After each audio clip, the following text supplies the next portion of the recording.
Good morning, everybody. It's your buddy Choppadong coming at you again with another version of Chop Talk. It's been a couple of weeks. I apologize. I'm in computer hell, to be honest with you. So I'm on an old, slow laptop. You're going to see some lagging and dragging today. But what we're going to try and do is at least update the video in the Chin Music article that I'm trying to get a little bit more out here on YouTube so that you guys that have been following me out here diligently have a little bit of content to go on. But I'm going to talk a little bit about our research station inside DFS Army today.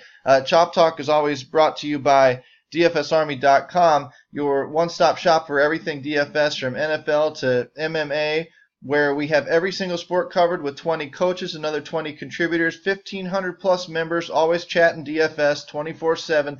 And looking to help you become a better player. I mean, that's what it's all about. That's what our coaching's about. That's why I do this content. That's why, if you listen to our podcast yesterday, that's why we share the information that we share. And we're just really trying to help you guys become better players because we know that in the long run, I mean, the site with a community of people that is always chatting DFS is a lot of fun. And if we get you to stick around long term, we have more fun long term as a community. So that's what we're all about. As usual, follow me out on Twitter. If you don't follow my buddy Mark, you need to do that. DFS MLB Weather is a nice little site or a nice little page to follow. He updates a lot of the weather in relation to DFS MLB or baseball. So if you want to know where it's going to rain and you want to know, he does something really neat with air density and hitters ratings and things like that. So if you want to take a look, now we have access to him inside DFS Army. He's our own weather guy, but he does a little bit out on his own, out in the social media world. So he's definitely worth the follow. Obviously, my article, Chin Music, is up today and running already. So like I said, man, lag freaking city. It won't even go to my damn profile page. So I'm going to apologize for that, but I got to get something up to you guys. What we're going to look at I do a little bit of weather for you too, but this is more of a scale of 1 to 10 about what the delay of the games is likely to be. So like Cleveland, I'd be watching the pitchers, maybe even the bats. Cincinnati might watch the pitchers a little bit, probably not the bats. They're probably good to go. Philly looks like a 50-50 shot. Pittsburgh and Baltimore, a little bit of concern. Pitching for sure. Maybe bats a little. Once this thing gets over, 5, 6, I start getting off the pitching and I start looking, the bats, usually okay. What I'm going to end up doing is looking at timing things out, and I'll show you that on the starting lineups page. I'm going to look in these numbers right here on Roto Grinders. This weather tells me what I need to know. This tells me that it's pretty much a 60% shot at rain all day long. That's not good for my pitchers. Now, something like this where it shows up a little bit early but then tapers off, maybe a little bit more of a delayed start, so I might take a gamble on some pitchers in that atmosphere. It's definitely safe for bats. They'll probably get that game in. Game like this where we're running 100% chance of rain, that's definitely a late start if they play it at all, being that the rain doesn't drop off below 60-70%. And then out here in Philly, it looks like the rain's moving in late. They might get that game started, and then the delay chances come. So this may be a shortened outing for your pitcher, and it may be still worth the bats unless it goes postponed late, in which case you're really chopping off your at-bats. You're only getting 2 or 3 at-bats when you should be getting 4 or 5. So again, there's risk in these things. Learning how to read these charts is very, very important. This is stuff we teach our VIPs inside DFSArmy.com. So definitely worth a look, definitely worth becoming a VIP. We walk you through a lot of this stuff when you have questions and bring you up to speed. The thing that I want to do today, though, is I want to dive into the slate. And I want to start charging hard. And I'm going to show you why. Let's call this the walkthrough or whatever as far as the slate's concerned. We've got 2 slates. We've got an early slate only, and we've got an all-day or a main slate at 7 o'clock. The early has 4 games on it. Chicago, Cleveland, New York, and Cincinnati. And I'm not going to show you the research station on that one because I've got it queued up for the other. And honestly, I think it might take a week to load it. So I'm not going to bore you there. What I'm going to do is I'm going to tell you, obviously we focus on top of the order hitters. We try to focus on targeting bad pitching with our bats. So the way we do that is we look at the pitching first. And by looking at the pitching first, I'm looking for big Vegas odds. If you follow, see, like these are 50-50 shots. There's a little bit of confidence that Gonzalez is going to get the win or that Seattle's going to get the win.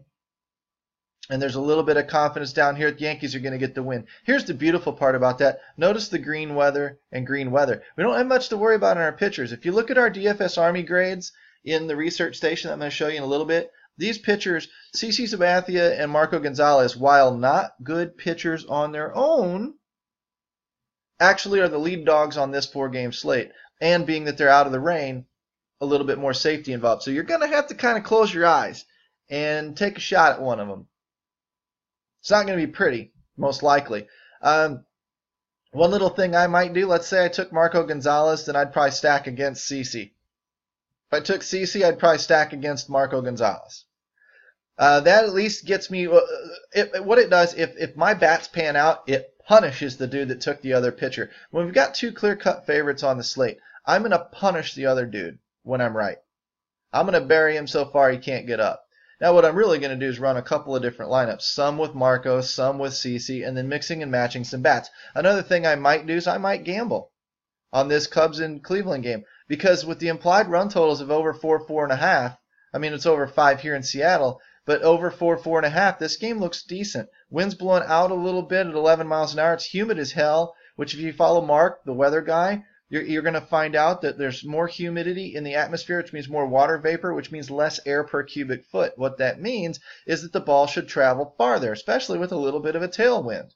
It's not like it's 32 degrees, it's 52. It's not going to fly like if it was 92, but it's going to fly okay. If we get some balls up in the wind and it carries a ball an extra 5 feet or 10 feet or something like that, it can make the difference between a fly ball and a home run. That's the kind of stuff we want to look to. A lot of people are going to be scared off of this game because of the weather. So I'm going to look to get into it in tournaments with bats, if it makes sense. And it looks like it might say, I don't care if it takes till 6 o'clock, 7 o'clock this evening. Well, I guess it doesn't even start till 6. But let's say it takes till 9, 10 o'clock tonight before this rain finally fades off and they play. They may postpone it. It's definitely a risk. But in a tournament, when the game looks like it may taper off or it may play anyway, your bats are going to be safe. They go in, they play cards. They come back out, they take the field again, they go back in, they come back out, they go back in, they come back out. Not a big deal. It's a big deal for pitching in arms because the pitchers are not going to warm up and then shut down and then warm up and then shut down. Put all that unnecessary wear and tear on their arms, that's going to become a problem. It's an injury risk. You don't do that with a $20 million a year pitcher. Not that Tyler Chatwood is a $20 million a year pitcher. But you don't mess with those guys that much, or the managers don't.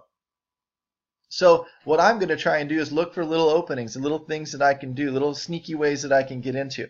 When I'm looking at the bats in these games, in these 4 games, now, okay, you got the general strategy. You might want to stack against what you think are going to be the chalky pitchers. You might want to take a chance on some rainy type weather and get into some of these ballparks. Atlanta bats, not a bad idea. Cincinnati's given up a lot of runs, not scoring a lot of runs. The run differential is in their opponent's favor big time. Again, wind blowing out a little bit, 80% humidity, not much of a chance of rain, so it's just going to be humid and a little bit breezy. 7 miles an hour is not much. But again, this is a good place to target. Molly's not a good pitcher. McCarthy's not even a great pitcher. So again, you want to load up on some Atlanta bats? Freaking go for it. This is going to be your GPP winner if you guess right.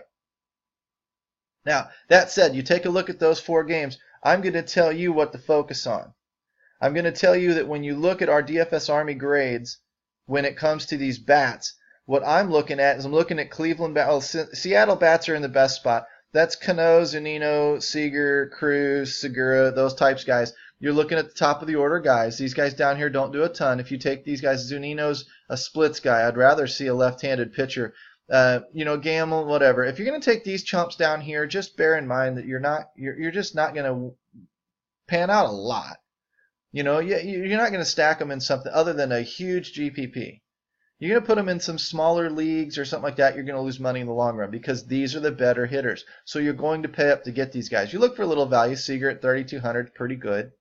That the White Sox went off yesterday. They're on my list, about 4th or 5th offense, so middle of the pack. If you go up against a Marco Gonzalez, great. If they hang, whatever, the White Sox got pissed last night. If they hang another 9 or 10 on somebody and Abreu goes double dong again, you're going to want them. I'm just saying, I don't think the odds are great that this lineup from top to bottom is just going to do damage up and down. Okay? I think your better damage is going to come from over here facing a weaker pitcher. I definitely think it'll come from over in these games. So when I'm looking at Cleveland, I'm looking, again, top of the order down to about 5-6 spot. I'm looking for Encarnacion, Brantley, Lindor, those types. Those are the guys that are running a little bit better right now. Yonder hit one last night. Good call to my buddy Boomer's daddy. Nakin is not a bad punt, but again, you're getting to the bottom of the order here. Gomes, Zimmer, Nakin, sure, they can hit one out, but they're not going to do as frequently as these guys up here. So this is why you want to focus up here as best as you can. Now, when prices go up later in the year, we're going to have to take a lot of value. And we're going to have to really look for some of these guys down here. But not yet. We're not there yet. When I look over at the Cubs, what I'm looking at is Rizzo, Schwarber, Bryant, Happ, Contreras. That's no coincidence that most of these guys are in the top of the order again. And this is barring injury, knowing that these guys are maybe going to start or whatever. When I scroll down a little bit here, yeah, fourth game. I don't know why we're not mentioning the Yankees. Yankees are always decent. I guess that our DFS Army grades are a little bit off on Barrios here and think that the Yankees are not a great offense. The Yankees are a fine offense. They're expensive as hell. So you're not going to be able to take a bunch. You're not going to be able to stack up a bunch. Well, but then again, with a Sabathia or a Gonzalez at 6K, you might look at running in some Yankees, in which case I'm totally cool with that, by the way.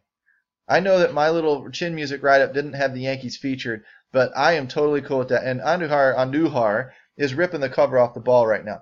If I looked at we already mentioned some of that. So if I'm looking here, I'm probably off Minnesota. Minnesota's not scoring a lot of runs. Atlanta, okay, we'll talk about them here in a minute, then we'll wrap the slate up. I would take Gardner for sure. If I can see that his splits against righties are good, which they should be, Gardner's been getting on base a little bit. Judge is a phenomenal play.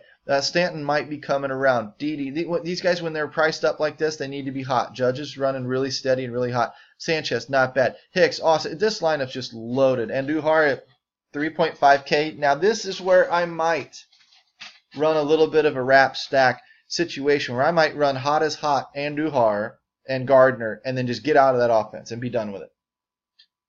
I avoid the expensive bats. I'm on base in front of them if they bot me in, get a few free points that way. That's a way I might do things cheap in cash, then run back up here to some of these other more favorable situations. If I look over here, Freddie Freeman, always a good play. Markakis is a good cash play. Preston Tucker's in a good spot tonight to hit a bomb. Albies is great, but he's expensive. Inciarte's a little needle dick, get on base in front of you kind of guy. Doesn't have a lot of pop. Like a Markakis, doesn't have a lot of pop. Every once in a while it comes off with some, but not usually. So, again, those are the kind of areas I'd be focusing. I'd be mixing and matching. I would be trying to stack against some of these pitchers that the people are going to be taking in my tournaments. In cash, I might take a couple of bats against them just because, but I'm really more focused on the better positions, and I'll show you how to do that in the research station when we get into that here in a second. When I look at the main slate, that's what I'm going to pull up on the research station for, but I want to talk weather again. See how this tapers down? Okay, this game might get better as the game goes on. It might go postponed because it's a 60-70% chance, but it might get better as the game goes on. Meaning your pitchers are maybe in some trouble, but your bats maybe are okay. Okay? Arizona and Philly. Philly's getting worse as the game goes on. It's the exact opposite of Pittsburgh. Is it any coincidence Pittsburgh's on the western half of the state, Philly's on the eastern half of the state, and the rain moves out of Pittsburgh and moves into Philly? No coincidence whatsoever. So you're pitching, and your game might get cut short, blah, blah, blah. So watch the weather. Baltimore, pretty crappy all the way through. Might be off that game entirely, which sucks because Faria's in a great spot. Dadgum, that pisses me off. Oh, man, he is dirt cheap. He allows you to get into Coors. Son of a biscuit. You can tell sometimes I discover things as I go and as I talk to you guys. Let's dig into the research station a little bit. I start off with the starting pitching matchups here, this tab here. And what I'm looking for is the DFSA grades. And I'm going to show you how I've been using this. And I'm not going to show you often out here for free because I want you obviously to become a member, come inside, get access to it yourself, and learn from the coaching and learn how to use this tool. Because this tool, man, you want to vroom vroom fire up the race car. This is the tool to do it. I have not seen a tool like this in a long time. I used to use Fangraphs and Roto Grinders and other sites and other tools, but I am DFS Gold, whatever. I'm off of those sites. I am 99% in our own sheets, and I've never honestly been able to say that before. I love our sheets, but sometimes they aren't updated early enough in the day for me. These sheets are being released. Ben and CG are on top of it. They are being released night before and updated throughout the day. So if you wake up at 6 in the morning and want to do a little DFS stuff before you head off to work, you're pretty safe in doing it with us at dfsarmy.com because those guys are very dependable. And that's huge for me when I write my articles, which is why I can now dive into our own numbers and preach our numbers to everybody and put you on the better plays, even if you're just out there in the public just kind of taking a glance at us and seeing if you want to become a member. Telling you, this tool is the bomb. This DFSA grade is a catch-all blend of all of this stuff, from pitching matchups to numbers to everything. And it spits out a DFSA grade that we want to look at. So what we're ranking is Kenta Maeda, Faria, Roark, Ohtani. Ohtani, you got to bear in mind, has a very small sample size. Robbie Ray, Triggs, Luke Weaver, and then down here is kind of starting to get crappy. When I look at these grades in the 30s and 40s, these are pitchers that I want to stack against. Look at this. Lauer, Davies, Freeland. What I'm going to do is I'm going to scroll over here, and I'm going to look at the opponents. These are the bats that I kind of want to be on. Colorado, good spot tonight. Kansas City, if you have the balls to take them. San Diego, Colorado might go boom, boom. Pittsburgh, good spot. Tampa, Milwaukee, St. Louis. These are all good spots typically. Why? Because the pitchers have low DFSA grades. When we get back up here to the top, I'm focused a little bit more on these DFSA. I love seeing things in the 90s. I love seeing things in the 80s. Once it starts breaking off, see, there's an easy tier break here. Top 2, top 4, and then top 5, and then down in here to kind of the rest of the shit. These are getting very mediocre. So top 2, Faria and Maeda. Next 2, Roark, Ohtani, Robbie Ray, maybe. And then down here into the crap. Now I'm going to debate that a little bit. I am going to scroll over, and thing that I look for, I look at K percentage and swinging strike. Let me get over here to hard contact. Okay? I want to see a guy who has a lot of strikeout potential matching up against a team with a lot of striking out. See how that is? K percent versus handedness, and then whatnot. Okay, so this is what I'm trying to do. So I'm trying to look at this. I'm going to look at these numbers. If this number is really, really high, this number can be a little bit lower. If this number is really, really low, this one better be really freaking high. And I'm trying to match this up on the slate in sort of a sliding scale. So when I look at the 5, 6, 23 and 33 is 56, so 56.4. If you look at my chart on Chin Music, you'll see he has a 564 K score. That's where I get it from. Okay? And what I'm going to tell you is the higher this number is and the higher this swinging strike is, the better it's going to be. Now give me a team that has a high K percentage and a low a high swinging strike. Say that 5 times fast. Swinging strike, swinging strike, swinging strike. A higher swinging strike means they're swinging and missing, which puts their potential up there higher. Ohtani has a huge K score on a low total batters faced or a low sample size. So this number, this 23, might be really interesting when it comes to Houston. These guys are striking out a ton. So looking up here, well, again, you dip a little. You're just going to have to add these up and play with them and see. You're trying to get something over about 500. You'll find that you get 1 or 2 of those per slate most of the time. Sometimes you get a 520, 530, 540. Those are your Kershaws, your Scherzers, whatever. And those are great, great. You get me Scherzer against the Padres, and I might see a 600 K score. And everybody else on the slate down here might be in the 480 range. So when I see Scherzer at 600 and everybody else at a 480, I know that Scherzer should dominate the slate if he just does what Scherzer does, because the other teams they don't have the potential that Scherzer has by his own strikeout ability and by the team he's facing. Now, when I see a team go up against the LA Angels, who don't strike out for crap, then this 27, watch this, comes down to a 44. Okay, that really kills J. Happ's strikeout potential tonight. Even if he's running a 33, add that, you're only at 500. Okay, and I say only because 500 is a good number, but the fact that Anaheim makes a ton of contact really kills the strikeout potential of a lot of pitchers, maybe not the elite. Okay, so we're starting to blather on a little bit when it comes to these things, but I'm showing you how to use this tool so that when you become a VIP, you know what you're doing. Okay, this is where I'm going to line up. I'm going to mostly be up here with these guys, and I'm going to be stacking against these guys down here. And I just showed you basically how I do it. If you're pressed for time, that's all you need to know. Go over to the batter pages. Now, there's tons more numbers you can look at when you want to. But if I come over here to the batters page, and this is always kind of slow. Don't think that this is just the computer lagging. This is actually always kind of slow. But it is loading a little bit slow because it is my computer. Now, what I'm going to do is I'm going to look at the main slate games again. I can control the games that I select. I can control the teams that I select. I can even control the positions that I select. I'm telling you, this thing's on steroids. And what I'm going to see is I'm going to start noticing who are the bats at the top, because when I go back up to the DFS Army grade, 90s, 80s, 80s, 80s, 80s, all the way down that first page. If I scroll down some, I'm getting down into the 70s. 70s are still okay. Now I've got a ton of guys above a 75, so if I stopped it right at 75, who am I stopping it on? Dexter Fowler? Okay, so anybody above Dexter Fowler, let's say those guys are in play. Surely I can field a team on guys over Dexter Fowler. And I'll show you two things that I do, and then I'll run through some names with you. Number one, I'm looking for the price. Oh, Choi probably won't start. But I'm looking for the price. Iannetta, maybe. Zimmerman, maybe. Aguilar, if he starts. Scroll down a little more, looking for Dexter Fowler as my cutoff point. Now I'm starting to see some value. Duda, Victor Martinez, Ramos, Barnes if he starts, Brad Miller, Matt Kemp, Santana.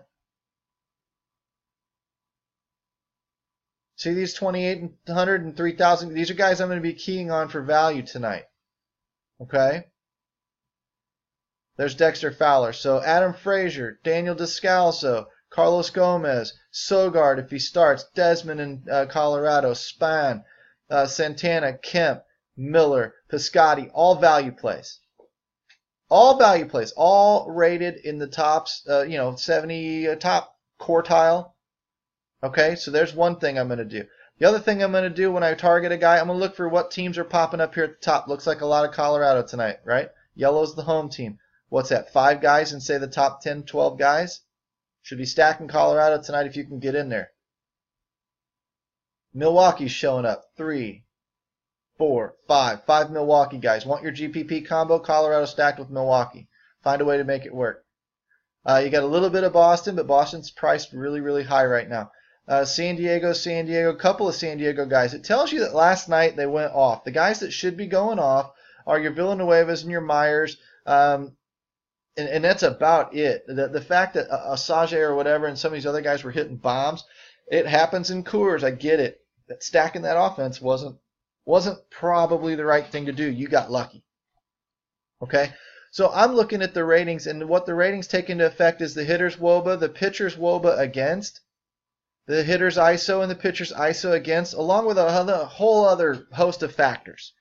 And what you're trying to do is you're trying to match these up, because a lot of people get misconstrued and they wonder what's going on with my hitter's hitting really, really well, but if he's facing a pitcher that pitches really well against that handedness, your matchup is not as good as you think it is.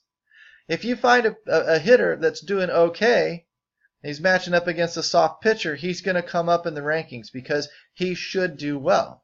It's a balance in looking at how good my bat is versus how weak my pitching is. Okay, and you can use macro numbers to do that, and you can dive in a little bit to WOBAs and ISOs and start using some micro numbers. That's what the pros do.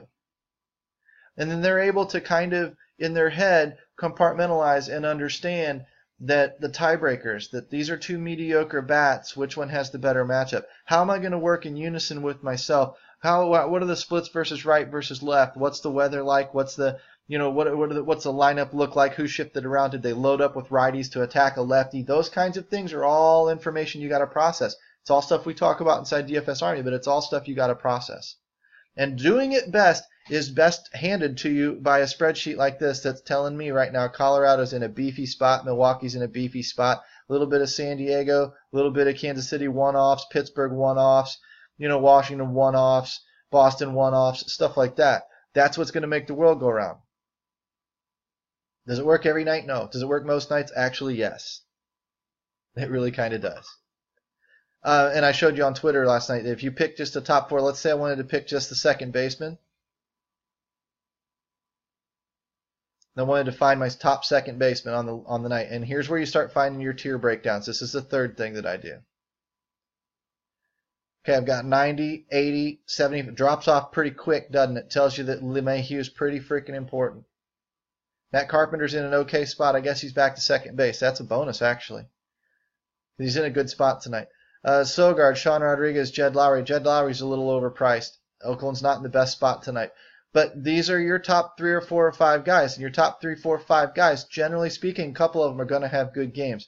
Now, what I'm looking at, here's the thing that I'm going to tell you. I want to key on LeMahieu tonight if I can get him in. This is positional scarcity. There are not a lot of second basemen rated super high tonight, so I'm going to tend to pay up and get the rated up, the ones that are rated high. I might take some Carpenter for a little bit cheaper. When I get down here in the 75, 75, 72, 72, 60, okay, this is all a bunch of mush. It starts kind of mixing together, blending out, and becoming rather bland, all the way down to even 67. These guys, I don't know who has the advantage. So let's go all the way down to 67 and say Howie Kendrick. Come back over here to the price, and I'm going to do two things. I'm going to look at the cheap guys, because if I've got a glut of similarly ranked talent, I'm going to pay down. They're all going to do about the same thing. Why pay more? So I'm going to pay down for Sean Rodriguez, Joe Panic, Howie Kendrick maybe. Okay? I'm not going to pay up for Jed Lowry when he's in this glut of $3,000 and $2,900 guys. Doesn't make sense. Sorry, Witt, you're out. Doesn't make sense. Now, could I end up wrong and it might go hit 2 dongs tonight? Sure. Could happen. But I'm just trying to tell you that generally speaking, pay down when there is a lot of similarly talented people at the spot in that matchup that night. Pay up when there are very, very few. Occasionally get lucky and a real cheap one is way up at the top, and then you can take them too. But generally speaking, it's the Gronk effect of 3-4 years ago at tight end when we had no tight ends that could do what Gronk could do. You paid up for it. Unless you're completely punting, and then you might as well just pay down. And that's why all those guys were lower owned that were in the $7,800 range for NFL. Because you're either paying up to get Gronk or paying way down to differentiate your lineup. And baseball's no different. When your position is deep, you pay down. When the position is scarce, you pay up. Okay? That's just principle number one. I'm going to look over here at who's the righties and the lefties, okay? Let's go back to the team. Let's kick this one off. Let me find out how to pick. We liked Colorado, right? So I'm going to pick just Colorado.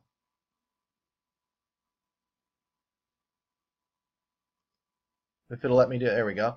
And now when all of Colorado loads to the top, I'm still going to compare my DFSA grade. And I'm looking at all of these 90s, 80s, down here to about, see that big gap between 85 and 75? Probably don't need to go below Iannetta, even though Desmond's grade's okay. Probably don't need to go below Iannetta tonight. I really want to be up here at Arenado, Story, LeMahieu, maybe some Blackman, but look at the 390s. It drops to Blackman. And I can tell you why in our trends tab, but that's a different video for a different day. What I'm looking at now is we're all facing the same pitcher, right? Lefty. I'm going to scroll all the way over here through all of these. I mean, these are enough numbers to make you go blind. I really try to simplify things. I don't even look at the overall stuff because handedness is where it's at versus lefties. Now what I'm looking for, I've got a sample size at all these at-bats. I've got a WRC plus if you love that number. I've got WOBA, slug, ISO, and OBP. I'm an OBP guy. When it comes right down to it, I want guys that get on base. I want guys that get on base with power, but I want guys that get on base. So I like numbers like ISO on their own, but when I'm combining an overall picture, I do like WOBA and I like OPS, which is OBP plus slug. Okay? Your threshold for WOBA are about 400, so these guys are mashing, these three guys. Doing really well against lefties. When I look at OBP, guys that are getting on base against lefties, 400 is your number. Slugging is about 500 to 600 is a great number. OPS, the number to look for is 1,000 when you add them together. 428, 670, what's that? 1098, 1098, almost 1,100. That's good.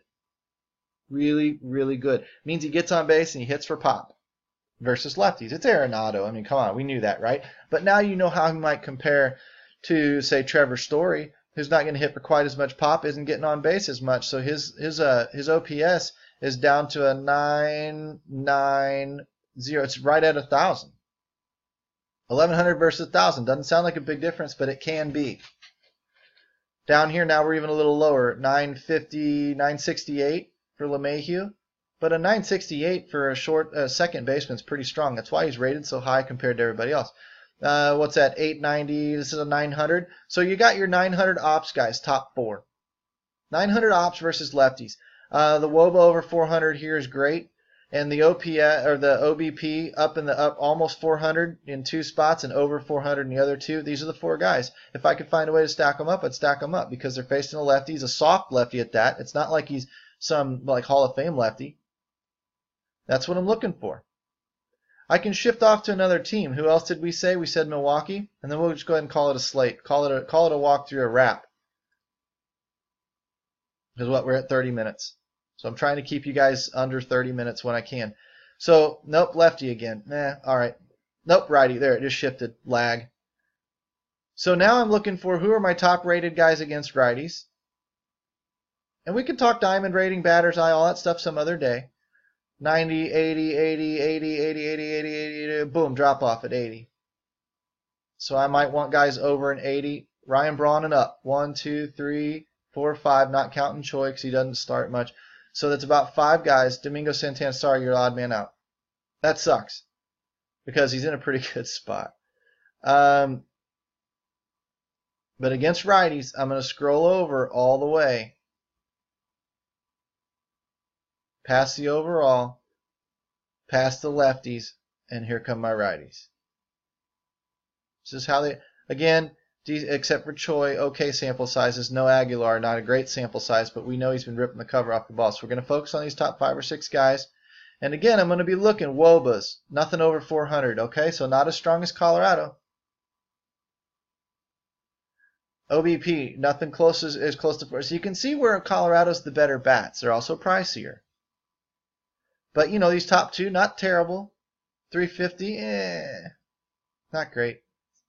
So I might be focused a little bit more on the top 2 for cash games. Hopefully Yelish's salary relief. Then I'm going to look over here, big ISO on Thames. I'm going to look over here, decent slug, add them up. 7, 860, 877, not even 900. Yelich doesn't hit for a lot of power. He does get on base typically. So whatever. It's okay. Top of the order. Thames can bop him in maybe. Thames with his 8, 950, 930. 930, 947. You know, 950, not bad. When I compare him price-wise to these others, now see, I'm not as interested in Shaw, Aguilar, Braun even. Braun not getting on base a ton. He's hitting for a decent slug. His WOBA is, you know, all right. It's not great.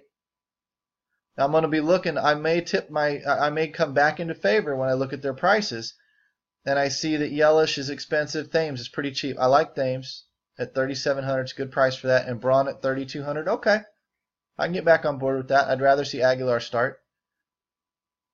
Shaw way too expensive for what you get me. You're not even opting at 900. Sorry, you're out until you get hot again. And one of these days, like I said, I'll show you the trends tool and show you how you can see if they're getting hot or not. But again, that's your research station. That's the tool. That's a little bit of how I use it. Then you've got your walkthrough with your main slate back up here where we went through some games and I told you how I picked those guys. I showed you how I picked them on the main. I'm telling you how, you know, who they are on the early. Okay? Pick your pitchers. Use a little bit of theory as far as weather's concerned. Where guys are going to go, who they're going to pick, what pitchers they're going to attack. And can you get to that guy in tournaments and stack against him and put yourself in a little bit different spot from everybody else? All right, we're running up on 35 minutes. Let's call it a day. Call it a walkthrough. You know where to find me out on Twitter at Chapadong. You know where to find me inside DFSArmy.com. Hey, you know what? Since you were such a good guy and you waited all the way to the end of this video, let me throw you a coupon code. 10% off. Code CHOP. C-H-O-P. It's always in the comments of the video. Code CHOP, C-H-O-P. Get yourself a 10% discount that is grandfathered in over the life of your subscription. If you never leave, your price never goes up. If you leave and come back, I can't help you. You pay the current price. But if you never leave, we're only getting better. We're producing winner after winner after winner. You know, we're picking bats. We're getting more specific with our bats. We've got the research tool that's doing it and is absolutely picking crushers. You saw who it liked today. Try it out for yourself. Tell me all about it on Twitter tomorrow that you liked it and that it made you a lot of money. Come back and see us and come become a VIP where we can coach you up in a lot more detail like this, but on a daily basis. Take care, guys.